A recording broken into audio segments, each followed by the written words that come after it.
upaya membangun recovery pasca kebencanaan ya, termasuk tragedi-tragedi kemanusiaan. Assalamualaikum Pak Sunario, izin. Waalaikumsalam Ustaz. Sehat ya Pak Sunario, Masya Allah. Alhamdulillah, sehat. Konsultan program ini, termasuk program-program kemanusiaan. Baik Pak Ihsan, dipersilakan barangkali untuk prolog dan menyampaikan pesan kaitan dengan Cianjur. Dipersilakan. Baik, bismillahirrahmanirrahim. Assalamualaikum warahmatullahi wabarakatuh. Alhamdulillah rabbil alamin, asyhadu an la ilaha illallah wa asyhadu anna Muhammadan abduhu wa rasuluh. Allahumma shalli ala Muhammad wa ala Muhammad la haula wala quwwata illa billahil azim. Terima kasih banyak Ustaz Tauhid yang sudah memandu acara pada kesempatan pagi hari ini. Izin Bapak Ibu semuanya yang hadir melalui media Zoom, kemudian MKTV, MKFM maupun melalui media-media sosial guru kita GIM. Izin yang pertama kami dari DT Peduli mengucapkan banyak terima kasih jazakallah khair atas bantuan, dukungan baik secara materi maupun secara psikologi maupun secara banyak donatur-donatur yang juga hadir ke Cianjur secara langsung untuk membantu program-program tanggap darurat, kemudian psikososial dan yang lainnya. Kami mengucapkan banyak terima kasih atas segala dukungan yang sudah hadir.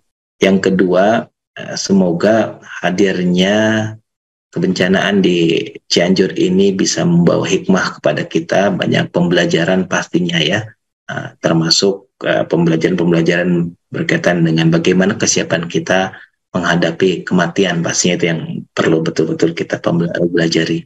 Ya, izin Ustadz Tauhid dan kawan-kawan dan Bapak Ibu semuanya yang hadir, kami dari DT Peduli seperti biasa di beberapa kegiatan-kegiatan kebencanaan, ikhtiarnya adalah untuk bisa membersamai para penyintas yang mengalami musibah ini, bukan hanya ketika ditanggap darurat, tapi juga terus membersamai sampai ke wilayah recovery.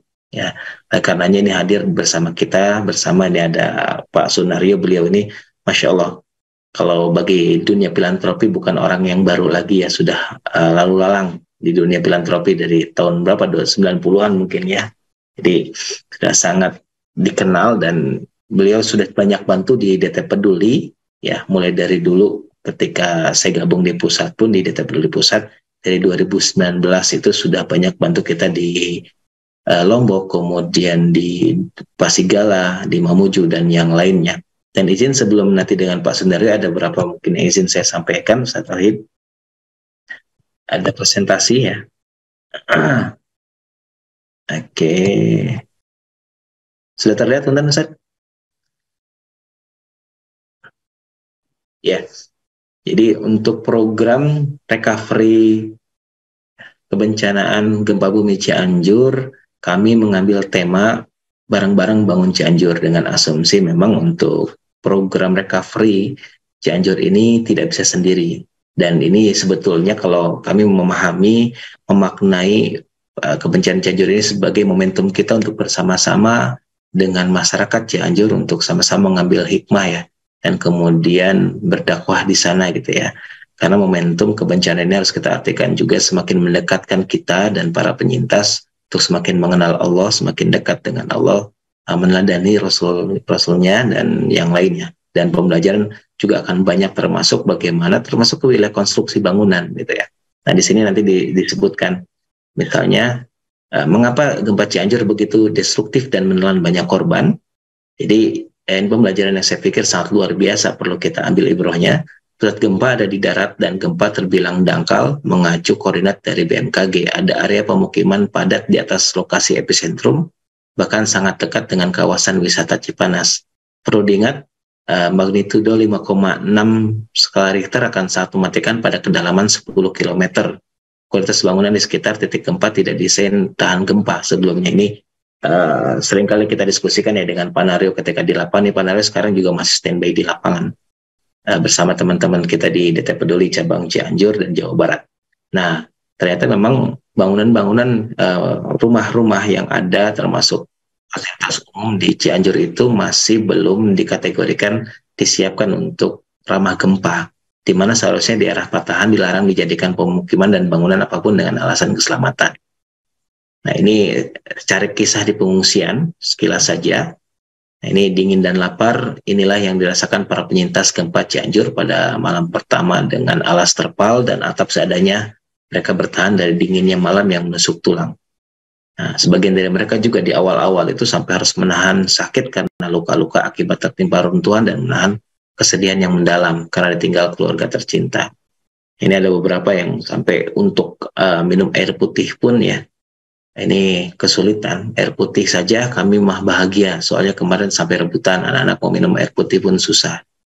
Ini juga Reva, anak saya kepalanya ketiban besi, ini yang disampaikan salah satu penyintas ya, Ibu Rani. Nah, kemudian diguyur hujan, pengungsi Cianjur masih bisa bersyukur.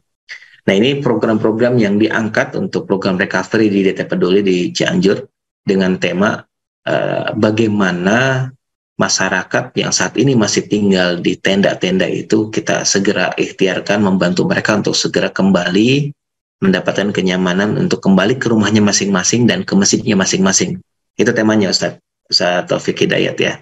Jadi temanya adalah, saya izin mengulang, bagaimana segera mungkin membawa mereka kembali ke rumah masing-masing dan juga membawa kembali mereka ke masjidnya masing-masing.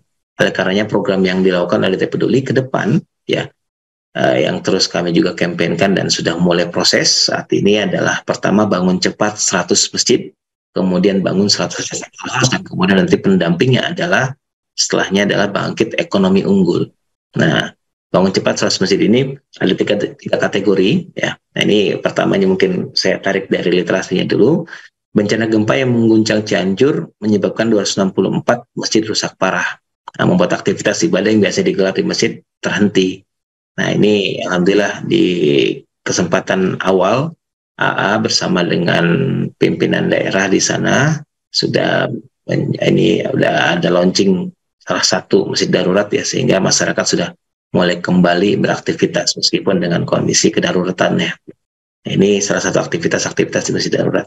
Nah, ada 3 konsep untuk bangun cepat 100 masjid ini. Yang pertama ada masjid sementara, seperti ini kemarin juga sudah diskusi kami dengan pemerintah daerah, ada tim dari Bupati Cianjur yang datang ke kantor untuk berkoordinasi tentang bagaimana kelanjutan dan progres dari pembangunan 100 masjid yang memang sudah disampaikan kepada Bupati Cianjur. Jadi masjid sementara ini sepertinya kita tidak akan menjadi concern utama karena memang sudah melewati masa darurat dan hampir di seluruh titik penyintas, titik tenda dan yang lainnya itu sudah ada masjid darurat. Nah, kita akan coba fokus utamanya dalam masjid renovasi dan masjid bangun kembali masjid ya.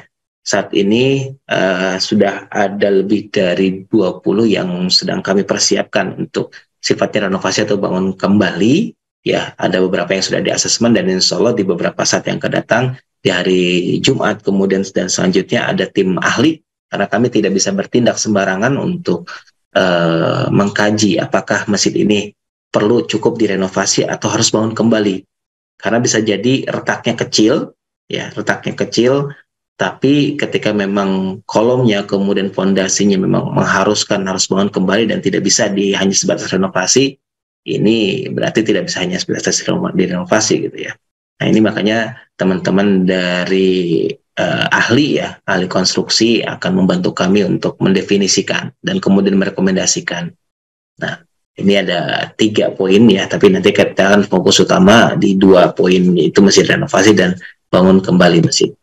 Nah, ini spesifikasinya. Nah, untuk yang masjid pun untuk bangun kembali, insya Allah ini juga, Masya Allah, ini desainnya yang sudah dilakukan oleh Pak Sunaryo dan kawan-kawan dengan konsep masjid ramah gempa ya. Ini yang beberapa portofolio sudah dilakukan, ada di Lombok, kemudian di Mamuju, di Pasigala dan yang lainnya. Masya Allah, ini terima kasih banyak nih Pak Sunaryo yang masih terus berkenan untuk membantu kami menjadi pendamping ya program untuk program-program recovery pasca kebencanaan. Nah, kemudian yang kedua, ini juga menjadi concern kami, saya tahu kita sedang mencoba menggalakkan juga tadi karena temanya adalah bagaimana membawa masyarakat untuk segera kembali ke rumahnya masing-masing ya. Kami sedang mencoba mengemas programnya itu dengan konsep rumah unggul ya. Nanti rumah unggul dengan konsep prosesnya adalah dengan konsep recycle house. Nah, ini targetnya 100 ya, 100 karena memang ada beberapa titik binaannya DT Peduli itu 100 rumah ini yang menjadi konsentrasi masyarakat-masyarakat, karena memang alhamdulillah sampai saat ini banyak lembaga juga masih standby, masih fokus membantu masyarakat di Cianjur, sehingga ini bisa sama-sama kita fastabiqul khairat. Oke, nah ini literasinya ada 53.408 rumah rusak akibat gempa Cianjur. Dan ini pun kami konfirmasi kepada pemerintah, ternyata memang kalau menggunakan mekanisme pemerintah, spesifikasi waktunya cukup lama memang Ustaz Tauhid. Jadi membutuhkan waktu untuk hadirnya bantuan dari pemerintah itu bisa jadi mungkin, dan belajar dari kebencanaan sebelumnya di Lombok, di Banten, di Pasigala, dan yang lainnya ini cukup lama ya. Jadi memang perlu dibantu untuk hadirnya NGO-NGO atau lembaga-lembaga di luar pemerintah ini sebagai penguat pemerintah ya, sehingga kita juga perlu hadir menyegerakan untuk memberikan bantuan-bantuan dengan konsep bantuan untuk renovasi atau menghadirkan rumah baru, karena di sana banyak sekali rumah-rumah yang seperti gambar di sebelah kanan ini rusak parah, bahkan sudah tidak bisa ditinggali sama sekali karena memang hampir seluruhnya rubuh gitu ya. Nah ini insya Allah bangun 100 recycle house. Nah recycle house ini nanti akan lebih banyak Pak Sunaryo akan menjabarkan ya, ini saya ambilkan dari literasi yang beliau sampaikan. Recycle house atau rumah daur ulang dibangun atas dasar kesepakatan, kebersamaan, dan gotong royong, bertumbuh pada kemampuan menggerakkan energi warga masyarakat untuk terlibat sepenuhnya dalam proses pembangunan rumah. Jadi artinya ada menarik, energi masyarakat, para penerima manfaat itu akan betul-betul terlibat ya. Dan ini menarik, saya menyaksikan sendiri dulu ketika di Lombok dengan Pak Naryo dan kawan-kawan bagaimana masyarakat sangat terlibat di situ, sehingga sense of belonging ya, rasa kepemilikan dari masyarakat terhadap rumahnya itu sangat tinggi, karena memang mereka sendiri yang merasakan capainya, lelahnya, bergembiranya gitu ya untuk membangunkan rumah-rumah ini gitu ya. Dan dengan konsep ada beberapa bagian rumah yang masih memungkinkan dari rumah sebelumnya masih memungkinkan dipergunakan, bisa ditempelkan kembali, sehingga konsep recyclability menjadi menarik gitu ya. Selain tadi ada yang bisa dipergunakan kembali, ada program pemberdayaan, menggerakkan masyarakat, dan yang lainnya. Nah, ini 100 unit insya Allah yang kita akan coba dengan spesifikasi rencananya 35, tapi ternyata memang karakter di Cianjur ini unik. Kalau dulu mungkin ketika kita di Pasigala, di Lombok, dan di yang lainnya, luas lahannya itu rata-rata cukup besar ya. Di Cianjur ini termasuk karena memang mepet ke perkotaan ya, wilayahnya itu termasuk padat pemukiman, sehingga spesifikasi rumahnya ada yang luas tanahnya hanya di angka sekitar 60, ada yang bahkan lebih kecil, dan yang lain jadi mepet antara satu rumah dengan rumah yang lain segala macam, sehingga nanti bisa jadi ada justifikasi, ada menyesuaikan dengan kemungkinannya. Tapi secara umum kita menyiapkan yang dengan tipe 5x7 ya, atau 35 meter persegi, dengan konstruksi bangunan kayu, kelapa, kemudian bilik bambu, dan yang lain. Ini beberapa foto-foto dokumentasi. Nah, ini desain programnya, desain denah recycle house-nya. Nah, ini portofolio yang sudah, jadi malah bagus, yang sudah dilaksanakan, yang sudah dibangunkan dulu seperti villa gitu ya. Jadi ini karena dengan bedek dan yang lainnya seperti bilik ya, cuman ini yang bagus, sehingga masyarakat betah, dan bahkan ini menjadi target wisata bagi orang-orang yang bepergian ke NTB, ke Mamuju segala macam, lihatin, wah kok unik gitu ya. Ini seperti villa dan yang lainnya, Masya Allah, tabarakallah. Oke, nah yang terakhir, bangkit ekonomi unggul. Kami mencoba menyiapkan nanti selanjutnya setelah program recycle house dan yang lainnya sudah mulai terkondisikan, masyarakat kembali ke rumah dan ke masing-masing. Mungkin ini akan menjadi program berikutnya ya, untuk kita gulirkan bersama masyarakat, sehingga Cianjur segera bisa kemudian pulih ya, dan masyarakat bisa lebih unggul lagi mekanisme ekonomi dan juga ketauhidan. Tauhid, izin itu mungkin yang bisa saya sampaikan di awal. Alhamdulillah ini sudah dengan kita, selain ada Pak Sunaryo, Adi Atmoko, juga ada teman-teman DT Peduli Cianjur dan Jawa Barat yang sampai saat ini masih standby di lapangan ya, membersamai dan terus memberikan bantuan-bantuannya. Silakan, terima kasih banyak. Sekali lagi kami ucapkan kepada para donatur dan para jamaah semua yang hadir pada kesempatan hari ini, semoga Allah ridho ya dengan apa yang kita ikhtiarkan bersama, dan kita bisa terus mengambil hikmah dari apa yang terjadi. Terima kasih. Assalamualaikum warahmatullahi wabarakatuh. Waalaikumsalam warahmatullahi wabarakatuh. Pak Muhammad Ihsan ya, itu program DT Peduli ya, untuk memaparkan kaitan rencana dan juga yang menjadi konsen ya DT Peduli di pelaksanaan recovery ya, khususnya di Cianjur ini.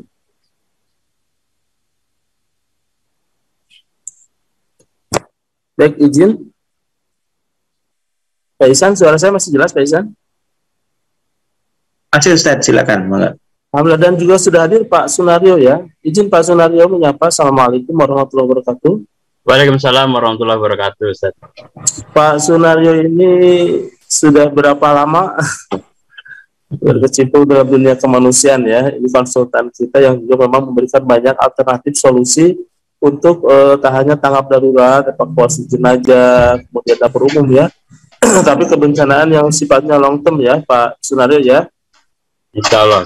Ini juga hadirnya beberapa recycle house. Mungkin bisa diinformasikan nih Pak Sunario seperti apa konsepsinya begitu, dan apa yang bisa kami bantu masyarakat khususnya untuk penanganan pasca bencana ini. Baik, Ustaz, terima kasih atas waktunya. Assalamualaikum warahmatullahi wabarakatuh. Alhamdulillahirrahmanirrahim. Allahumma sholli ala Muhammad wa ala sayyidina Muhammad. Kita sudah memasukin hari ke 1 bulan 15 hari ini, dan saya masih berada tepatnya di Sarampat di Kecamatan Cugenang, Cianjur. Jadi kalau kita melihat kondisi masyarakat kita hari ini, kondisinya saya rasa hampir rata-rata Cugenang itu tidak ada bangunan berdiri, semuanya sudah ambruk ke tanah, sudah dibersihkan, tinggal puing-puing, dan masyarakat tentu sebagai tempat tinggal darurat masih mengandalkan tenda. Nah, kita belajar banyak dari proses kegempaan di tanah air adalah bahwa kalau peristiwa gempa itu yang hilang dari kehidupan masyarakat adalah atap berteduh, tetapi secara aset yang lain insya Allah masih aman lah, seperti misalnya area pertanian masih bisa dipanen, mungkin tabungan jika ada isinya juga masih aman begitu ya.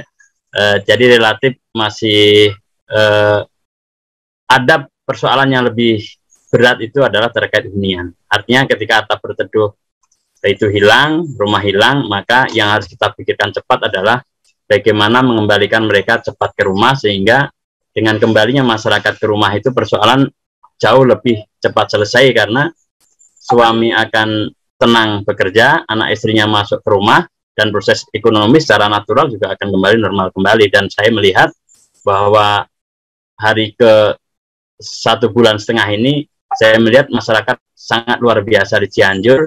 Mereka tidak begitu terbawa suasana, mereka tetap berusaha untuk melakukan apa yang bisa dilakukan.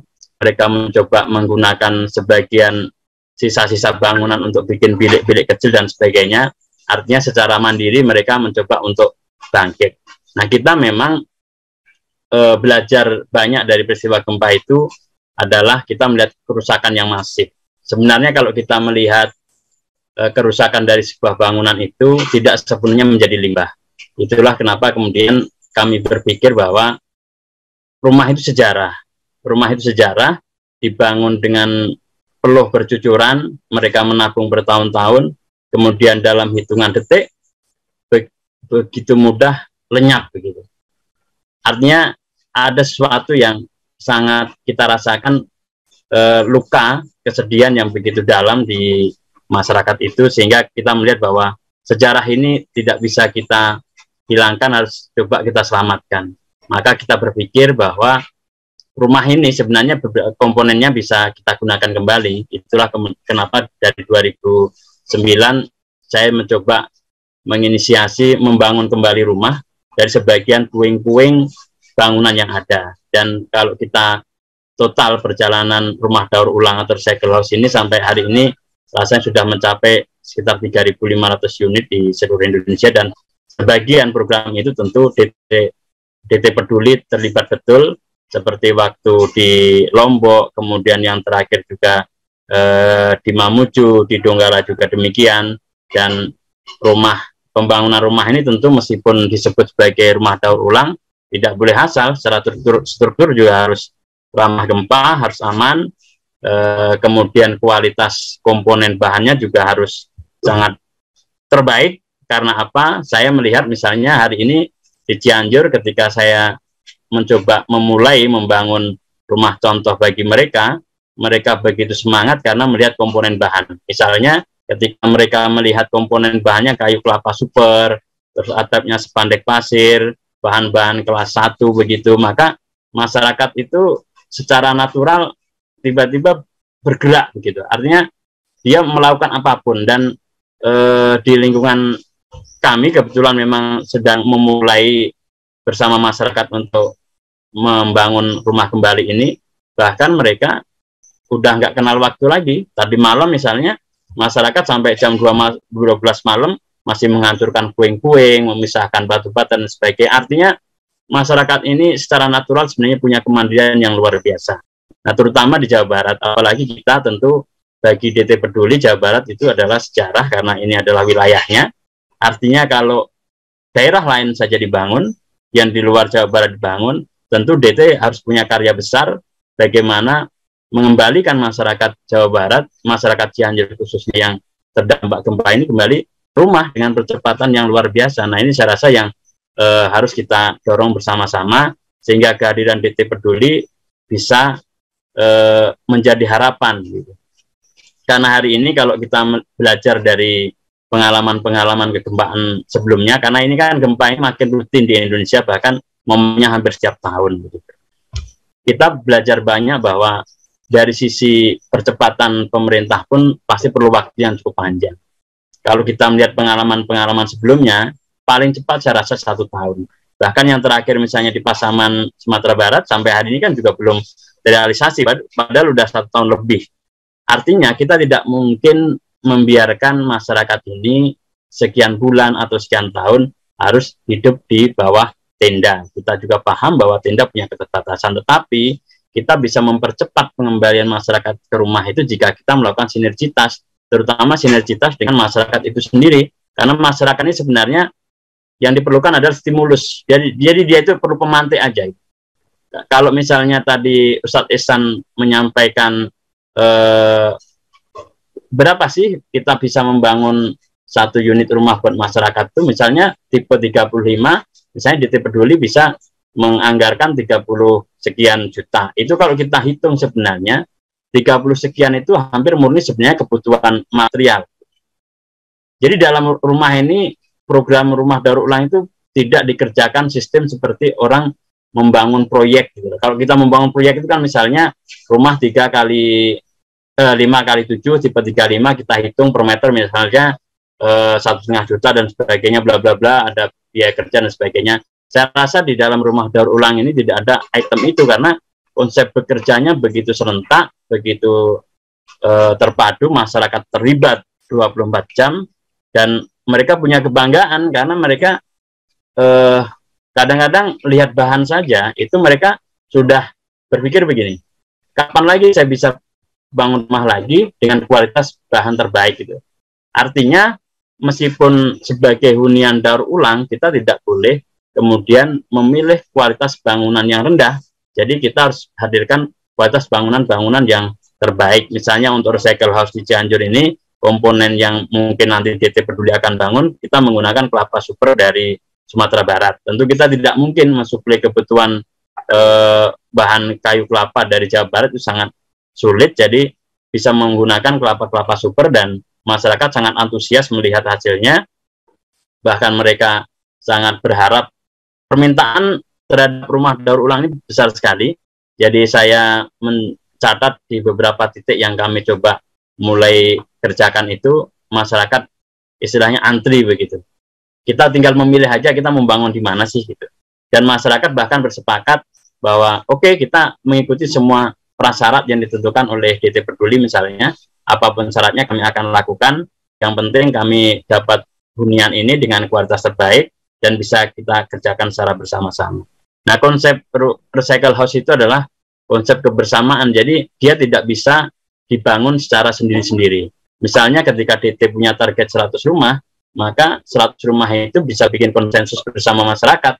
Misalnya kita bikin konsensus, berapa lama rumah ini akan kita selesaikan? Misalnya 40 hari, maka 100 rumah itu adalah 40 hari sejadi. Jadi kita tidak bisa menghitung, oh satu rumah selesai berapa sih? Mungkin kalau itu sistem proyek atau sistem kerja pemborong, mungkin hitungannya begitu. Misalnya satu rumah kita bangun sekian hari. Kalau hitungannya begitu, maka berapa bulan, bahkan bisa sekian tahun untuk menyelesaikan 100 atau 200 rumah. Tetapi kalau sistemnya kontributif, partisipatif, maka yang terjadi adalah konsensus bersama. Jadi sepakati saja 100 rumah kita selesai dalam jangka waktu misalnya 40 hari. Bagaimana mereka bekerja? Sederhana saja. Kita bangun kelompok, mereka bekerja secara bertahap dan tidak ada satu rumah pun yang jadi lebih dulu. Jadi kalau sudah tepat waktu yang ditentukan 40 hari, maka 100 rumah itu selesai, 100 warga kembali masuk ke rumah, sehingga spiritnya bisa bangkit, bisa hidup secara bersama-sama. Jadi sebenarnya program mengembalikan kembali kebangkitan masyarakat korban gempa itu sederhana itu. Jadi masyarakatnya hanya perlu ditemani, difasilitasi, diberikan solusi, diadvokasi, selebihnya mereka bisa bergerak sendiri. Nah, tantangan kita hari ini adalah bagaimana kita punya ketahanan mental, ketahanan fisik juga, kemudian kesabaran untuk hadir membersamai mereka dalam jangka waktu yang lama, karena tren kebencanaan di Indonesia itu kan semakin sepi isunya, semakin sepi juga kepedulian orang, padahal kita paham pasca tanggap darurat dihentikan biasanya bencana kemanusiaan itu baru dimulai. Karena apa? Waktu masa emergensi banyak orang peduli, bahkan ada individu datang bawa bantuan dan sebagainya, jalanan macet, bantuan melimpah dan sebagainya. Tapi begitu era tanggap darurat ini dihentikan, yang terjadi adalah bencana baru masuk gerbang pertama. Artinya apa? Masyarakat tidak ada lagi orang yang datang, tidak ada lagi bantuan charity yang masuk, dan mereka juga menunggu sulit apa yang mereka tunggu gitu. Menunggu misalnya dari program pemerintah juga butuh waktu yang lama, meskipun memang kita paham bahwa yang bisa menyelesaikan persoalan ini sebenarnya hanya pemerintah, karena pemerintah punya infrastruktur dana, punya infrastruktur sumber biaya begitu ya. Tetapi itu perlu proses. Nah, selama menunggu proses itulah yang sebenarnya bisa diperankan oleh lembaga-lembaga seperti kita semuanya, seperti DPD Peduli hadir untuk bagaimana mendampingi mereka supaya bisa bertahan dalam kurun waktu, sehingga nanti pada ujungnya adalah pemerintah bisa menyelesaikan kewajibannya. Ini juga yang terjadi di Lombok, PT Peduli Rumah, dulu namanya Rumah Tangguh di Lombok. Saya rasa Lombok itu sampai sekarang ini udah mau tahun kelima, dan Rumah Tangguh yang tadi Ustadz Ehsan tampilkan itu adalah sampai hari ini adalah itu rumah yang dihuni, ya. Jadi luar biasa Recycle House ini. Jadi sampai hari ini rumah yang dihuni, dan teman-teman alumni yang kita bangunkan rumah itu yang hari ini juga membersamai saya. Jadi korban gempa di Lombok ikut saya ke Cianjur, ikut saya ke Mamuju, ikut saya ke Donggala untuk bagaimana mereka berbagi pengalaman bangkit dari musibah gempa melalui bikin hunian begitu. Dan itu sangat bermanfaat sekali karena mereka pada akhirnya bisa cerita ke warga-warga Cianjur, mereka cerita pengalaman mereka bagaimana bertahan hidup, kemudian bagaimana pertemuan mereka dengan Recycle House kemudian dibangunkan bersama-sama dan sekarang menjadi rumah utama, karena bagi mereka rumah ini dengan struktur yang benar, ramah gempa, dan mereka lebih safety untuk tinggal. Jadi meskipun ini rumah daur ulang atau Recycle House, secara kualitas memang tidak bersembarangan, harus kualitas terbaik. Dan ketika bantuan pemerintah cair, maka disempurnakanlah rumah Recycle House itu. Dibelikanlah keramik, bikin kamar mandi, bikin dapur, pasang plafon, ganti dinding yang sudah rusak. Jadi luar biasa sebagai proses rumah tumbuh. Itu juga yang terjadi dengan rumah terakhir di Mamuju, yang kemudian saya memang juga terlibat di dalam program rumah tangguhnya PT Peduli, Rumah Tangguh Harapan Negeri waktu itu namanya, yang di Mamuju, dan tadi ditampilkan oleh Ustadz Ihsan juga itu seperti villa. Karena dindingnya papan, sekarang dipasang keramik, bahkan dana pemerintah itu bahkan ada sisa itu sebagian buat modal usaha. Karena sebenarnya kan bantuan pemerintah ini diizinkan beberapa tahap ya. Maksudnya ada yang boleh dibangunkan, melibatkan pihak ketiga, diizinkan juga sebenarnya secara aturan untuk swakelola, atau dia membangun sendiri begitu sistem rembes, dan itu juga terjadi di daerah-daerah gempa yang lain. Artinya di Cianjur pun kebijakan itu juga mestinya juga berlaku sama. Nah, kita berharap di Cianjur ini DT Peduli dan kita semuanya bisa memberikan program yang jauh lebih berkualitas, jauh lebih strategis, dan jauh lebih luas dari program-program mungkin DT Peduli di luar Jawa Barat. Karena ini adalah area kerjanya DT Peduli, area dakwahnya DT Peduli, dan tentu DT Peduli harus punya kemampuan yang jangkauan yang lebih luas untuk menyelesaikan musibah yang diterima masyarakat hari ini. Ini musim hujan, dan saya juga paham background saya ini adalah recycle house, jadi saya lagi kalau lihat dinding ini rumah daur ulang, Ustaz. Jadi saya tinggal di sini, dan ini satu-satunya rumah yang berdiri, kanan kirinya masih warga bekerja persiapan fondasi, dan mereka masih tinggal tenda dan sebagainya. Beberapa hari yang lalu juga masyarakat cerita, yang ibu-ibu cerita tidur dengan ular dan sebagainya karena musim hujan dan sebagainya. Jadi memang kondisinya memprihatinkan dalam suasana yang hujan, ditambah lagi Cianjur ternyata juga sangat dingin luar biasa begitu. Nah, bagaimana kita kemudian bisa melakukan percepatan itu secara bersama-sama, terutama bagi masyarakat Jawa Barat. Mari kita segera untuk istilah Jawa Baratnya saya dibisikin oleh warga di sini itu untuk bangkit itu cengkat pina ruruntuhan begitu. Kira-kira gitu, Ustaz, pengantarnya dari saya. Terima kasih. Mas Sunario, ya, Masya Allah, salah seorang konsultan program kita ya Pak Ihsan ya. Dari sisi recovery, tidak semua orang atau tidak semua personal maupun komunal lembaga itu konsen sampai ke akhir ya Pak Ihsan. Dan betul, Ustaz. Betul. Jangan berpikir dengan santunan di awal selesai ya. Jadi ada kepedulian sesaat ini Pak Sunario ya, yang memang padahal sebetulnya yang dibutuhkan mereka adalah kembali ketenangan ya. Maskan itu tempat tinggal atau recycle house ini adalah tempat yang akan memunculkan semua hal ya Pak Ihsan ya. Betul. Termasuk rumah ibadah, izin disampaikan juga Pak Ihsan. Ya, jadi tadi ya ada 3 program besar yang kita akan persiapkan untuk program recovery ya. Dan tadi Masya Allah saya langsung di-smash kembali oleh Pak Sunario. Jadi kalau ketemu dengan beliau itu seperti kena petir gitu, jadi petir semangat gitu. Masya Allah, DT Peduli wilayah kerjanya Jawa Barat, oleh karena kepeduliannya memang harus sangat concern untuk di Cianjur ini. Nah tadi ya, jadi bahkan kalau ketemu dengan beliau 100 rumah recycle house itu bagi DT Peduli harusnya sangat kecil, harusnya malu kan. Jadi Masya Allah, jadi salam mohon doanya ini 100 rumah recycle house ini sebagai mimpi kecil, mimpi awal, tapi kita akan coba ikhtiarkan lebih dari itu ya. Nanti kita akan coba, karena memang yang membutuhkan bantuan ini sangat banyak. Nah di sisi lain kita masih sangat concern untuk bagaimana membangun kembali masjid saja tadi dengan konsep renovasi dan juga membangun kembali, bangun ulang.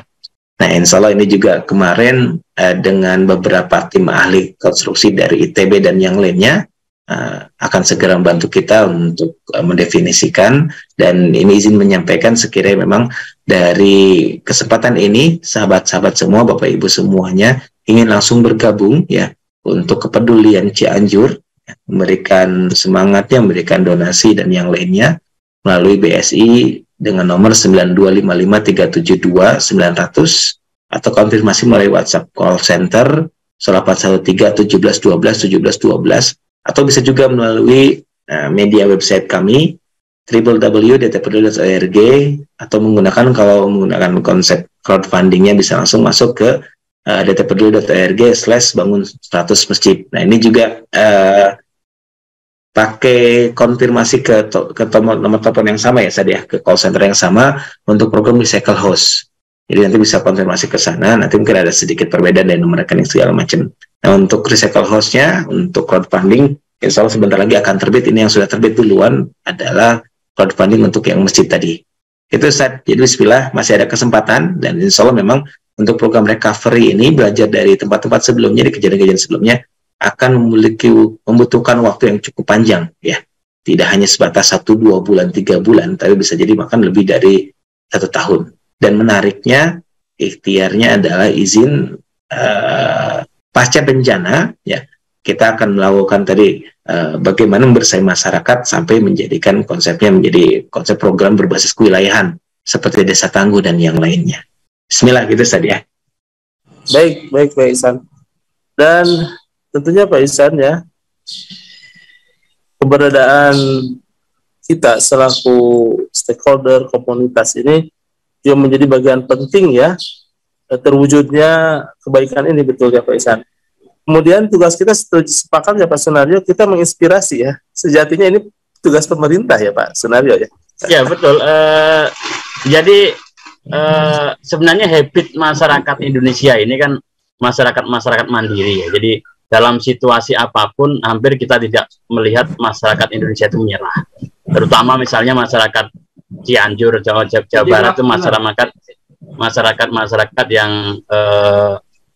yang independen, yang punya ketangguhan survive yang luar biasa, sehingga yang diperlukan itu sebenarnya adalah sentuhan saja gitu. Jadi dan saya merasakan sekali itu, dan bahkan kalau dari sisi kultur ya, saya melihat masyarakat sini itu menerima situasi apapun.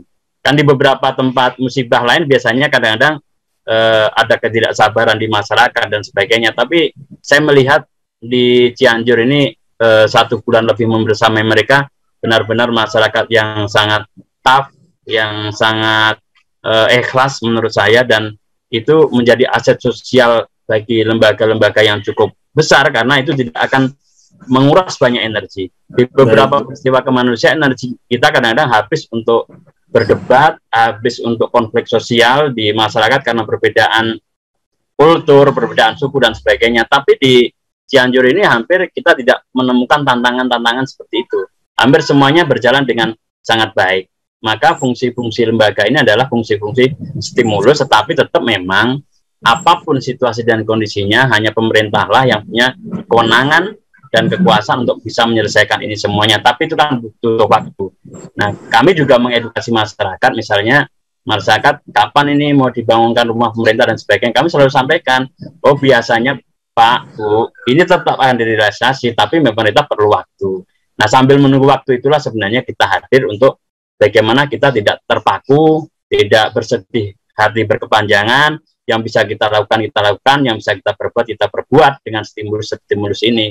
Jadi kita menebar sebanyak mungkin energi positif dan menjauhkan dari pertentangan-pertentangan dan sebagainya. Kadang-kadang hal-hal sepele di masyarakat ini kan sensitif. Dalam situasi kehilangan, hanya persoalan beras 1 kilo bisa jadi orang berdebat, bisa jadi berebut dan sebagainya. Nah, fungsi-fungsi kita itu memediasi itu gitu. Supaya dalam situasi apapun masyarakat tetap kompak, tetap rukun, tidak berkonflik dan sebagainya, karena dalam situasi gempa ini udah tidak ada lagi orang miskin dan kaya, karena semuanya habis. Mau yang rumahnya tembok sekuat apapun di sini buktinya juga tumbang, mau yang rumahnya biasa saja juga hancur juga gitu. Jadi sudah hilang segala-galanya, tidak perlu lagi berdebat. Yang diperlukan adalah kita bersatu, berjamaah, bergotong royong untuk bagaimana kita segera bangkit dan kembali ke rumah gitu.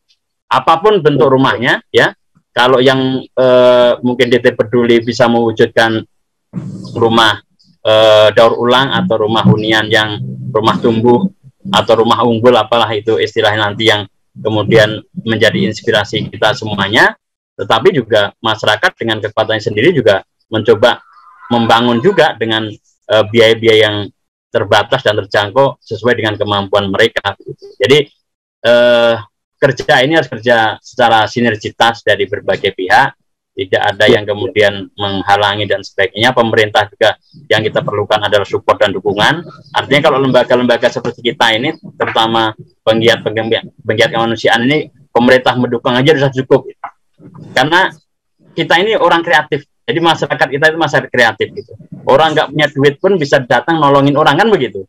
Karena kita punya keyakinan kita apa ya, kekuatan langit. Karena di belakang kita ada yang maha kaya, ada yang maha besar, yaitu Allah Subhanahu wa Ta'ala. Artinya dalam situasi seperti ini kita tidak perlu takut untuk punya impian besar, untuk punya hajat besar, untuk bagaimana membebaskan penderitaan masyarakat Cianjur. Sehingga DT Peduli doanya jangan 100, tetapi membangun 1000, rumah unggul di Cianjur, dan itu kan persoalan sangat kecil buat Allah gitu loh.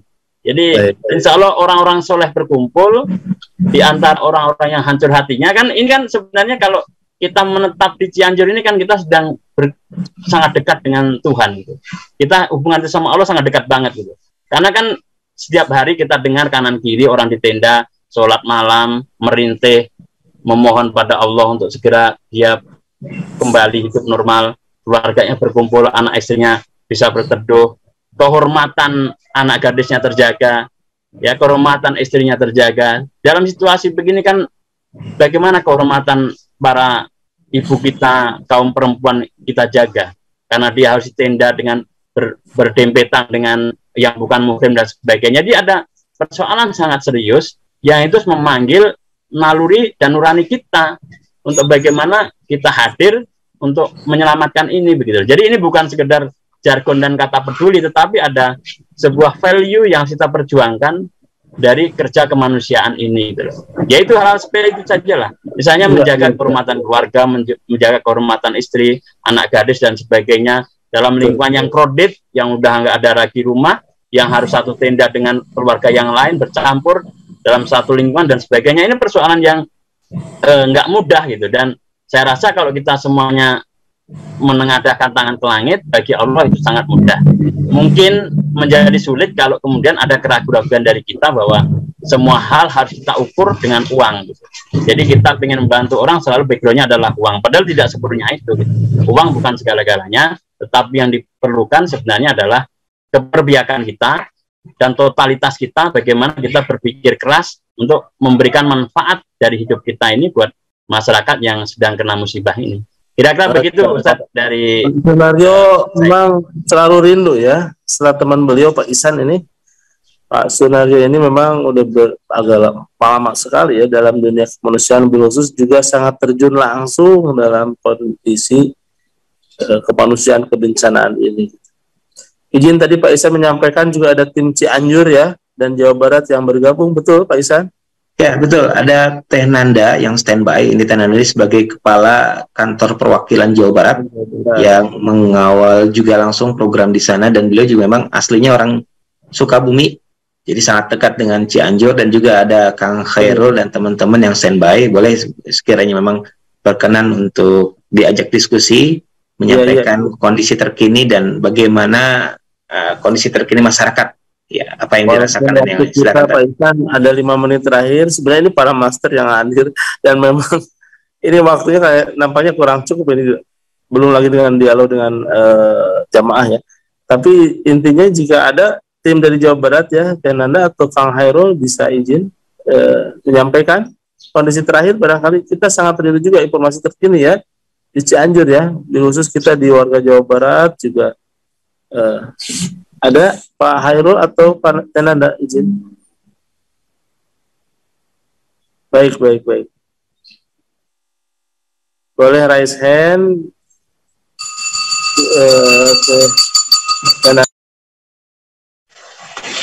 Siap Ustadz. Silakan Teh. Masya Allah. Siap. Bismillahirrahmanirrahim. Assalamualaikum warahmatullahi wabarakatuh. Izin off cam. Masya Allah. Tadi melihat pemaparan dari Pak Sunario, Masya Allah Bapak, kami tim yang di Jawa Barat Insya Allah lebih semangat lagi Bapak, Masya Allah. Tadi juga ditargetkan oleh Prof. Ihsan karena DT Peduli ada di Jawa Barat ya Pak Sunario, Masya Allah. Siap, Insya Allah kami akan lebih ikhtiar maksimal lagi. Tadi juga kata Pak Sunario, walaupun tidak ada dana, tapi insya Allah terus menguatkan ikhtiar langitannya ya Pak ya, untuk bisa mengajak sebanyak-banyaknya umat yang akan bareng-bareng membantu Cianjur. Bismillah, semoga Allah senantiasa mudahkan, semoga Allah senantiasa tolong semua niat-niat baik di sini. Masya Allah, semangat ya Bapak, hatur nuhun, semoga selalu sehat di sana. Nampaknya spirit itu harus mendahului juga penghimpunan ya. Betul Pak Ihsan ya, Pak Nario ya, karena yang dibangun oleh lembaga seperti kita tidak hanya membangun bangunan ya, recycle house 100.000 gitu ya. Ada yang tadi yang sampaikan Pak Sunario adalah spirit bahwa kita harus membangun kembali kehidupan kita ya. Terakhir ini, Masya Allah waktu kitanya tidak cukup nih Pak Ihsan. Kita menyimak, ingin rasanya banyak dialog, tapi kita juga ternyata banyak dapat ilmu nih di Pak Ihsan dan juga Pak Sunario kaitan dengan recovery Cianjur pasca kejadian yang sudah berlalu itu 1 bulan 15 hari tadi sampai ke Pak Sunario. Mungkin ada pesan terakhir ke Pak Ihsan khususnya ya, kita sedang bangun masjid ya Pak Ihsan ya. Ya. Masjid yang juga ada masjid sementara, masjid rehabilitasi dan juga renovasi masjid utuh ya. Begitu Pak Ihsan, silakan. Ya, baik. Kami mengundang kepedulian dari Bapak Ibu semuanya ya, untuk bisa bergabung kembali karena memang untuk masalah Cianjur masih membutuhkan uluran tangan kita, semangat kita dan juga doa-doa kita seperti tadi disampaikan. Oleh karenanya kami mengundang kembali bagi Bapak Ibu yang berkenan untuk terlibat baik secara langsung datang ke Cianjur, memberikan semangatnya dan kemudian memberikan motivasi dan yang lainnya, termasuk sekiranya berkenan menyampaikan bantuan secara materi yang kemudian akan kami konversi menjadi program-program recovery ya, tadi dengan konsep 100 masjid dan juga tadi di ini ya diarahkan bukan hanya 100 recycle house tapi 1000 gitu tadi ini, Masya Allah. Jadi penyemangat nih buat kita nih ya. Nah ini sementara untuk yang crowdfunding yang memang sudah standby itu untuk masjid, tapi insya Allah sedang berproses untuk recycle house. Tapi ini untuk konfirmasi dan nomor rekening bisa memungkinkan juga untuk program yang sama di recycle house. Jadi untuk masjid yang untuk BSI ini betul 9255372900 untuk konfirmasi call centernya 0813 1712 1712. Nah, itu tadi dari saya. Sekali lagi kami mengucapkan terima kasih banyak pada para jamaah, para donatur, para pemirsa semuanya. Semoga Allah ridho dengan apa yang kita ikhtiarkan dan semakin banyak orang terbantukan dengan hadirnya semangat, doa, dan donasi dari para ibu semua. Masya Allah, Alhamdulillah. Pak Nafi mungkin semenit terakhir Pak Nafi, waktu kita sudah berlalu. Silakan sampaian dari Pak Sunario ya. Baik, terima kasih Ustadz, terima kasih Ustadz Ihsan dan Bapak Ibu sekalian, para jamaah pagi yang luar biasa.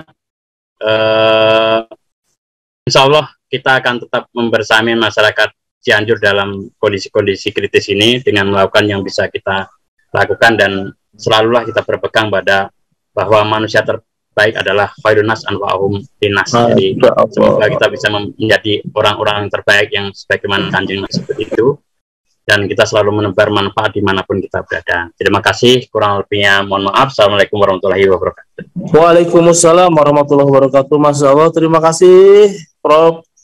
Ihsan ya, Direktur Program DT Peduli yang juga sangat konsen terhadap kemanusiaan, kebencanaan sebagai salah satu pilar di DT Peduli, dan juga konsultan program Pak Sunario yang alhamdulillah tak hanya membersamai di kebencanaan Cianjur, beberapa kebencanaan yang sebelumnya juga beliau sangat banyak terlibat dan benar-benar praktisi dalam pembangunan recovery.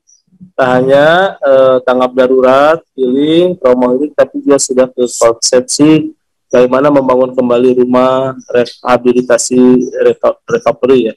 Dan mudah-mudahan apa yang disampaikan tadi, banyak ilmu yang kita dapatkan, menginspirasi kita di pagi ini. Jazakumullah khairan katsiran Pak Sunario ya.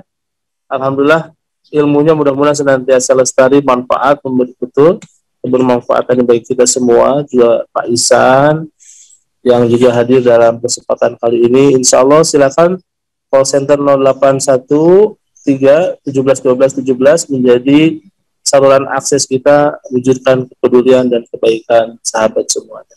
Terima kasih atas kebersamaan kita di MP Pagi. Jazakumullah khairan Pak Ihsan, terima kasih Pak Sunario dan juga tim Jawa Barat ya, Nanda, Kang Hairul, Cianjur yang terus membersamai, tetap semangat. Insya Allah tiada yang luput dari pengawasan Allah Subhanahu Wa Taala ya, dan inilah menjadi amal saleh bagi kita semuanya. Mudah hadirnya juga recycle house ini menjadi kebermanfaat yang luas bagi umat dan masyarakat. Atur nuhun, saya Taufik Hidayat, izin undur pamit ya. Dan sahabat juga bisa mengakses posko kita di Cianjur ya, insya Allah. Demikian Pak Ihsan.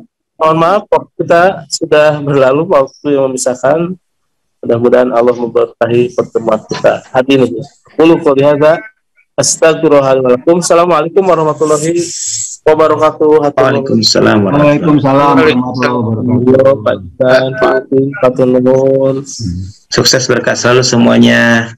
Amin amin ya Allah. Amin. Kita tercipta untuk saling berbagi, untuk saling merangkul, untuk saling bermakna bagi semua insan. Dengan Bisa Sekolah, kita bisa berbagi kebaikan dengan mewujudkan harapan mereka untuk terus melanjutkan pendidikan. Insya Allah, setiap ilmu yang mereka amalkan akan menjadi amal jariah untuk kita semua. Terima kasih kepada donatur dan orang tua asuh yang telah berdonasi melalui DT Peduli sehingga saya bisa sekolah di SMA Aske Islamic School. Alhamdulillah kami bisa sekolah. Bersama Bisa Sekolah, kita tingkatkan mutu pendidikan anak Indonesia.